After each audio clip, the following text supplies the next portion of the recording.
the freedom as well as the subsequent development and application of consciousness, awareness, and enlightenment, authenticity, distinction, sovereignty, virtue, dignity in our lives as well as in our actions, ideologies, behaviors, beliefs, successes, and perceptions and outlooks actually involves and entails and engages more dangers and difficulties and complexities directly for the growth, development, and survival of the whole modern brainwashing system of society, education, religion, politics, and government that ultimately is built upon and developed upon lies, exploitations, manipulations, deceits, and obviously for our own enslavement and slavery and subjugation.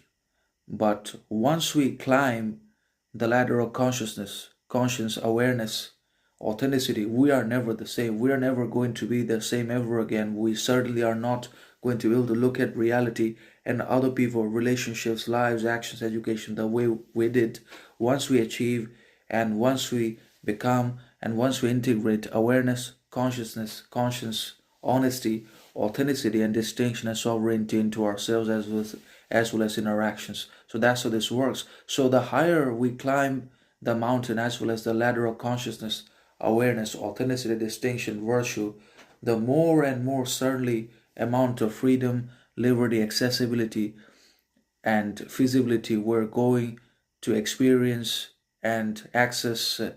and actualize in our lives, in our desires, ends, purposes, ambitions in one way or another. And there's nothing that the modern system of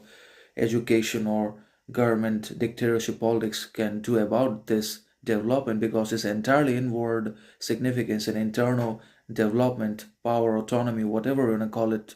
It comes from ourselves, from our own actions, decisions, talents, because freedom ultimately, at the end of the day, has always been intricately, inherently connected with ourselves, with the human being himself, with his own powers, with his own mind, intellectual abilities, authenticity, enlightenment, consciousness, etc., not with politics, powers, constructs, leaders, etc. Because freedom, liberty, equality, justice cannot and they will not be certainly given to us by all that we trust, admire, support, and vote into power. That's a certainty. But then again, the higher we climb the ladder of consciousness, the moment we develop consciousness, we also are in the achievement, possession, and experience of organic, autonomous, and invincible type of freedom,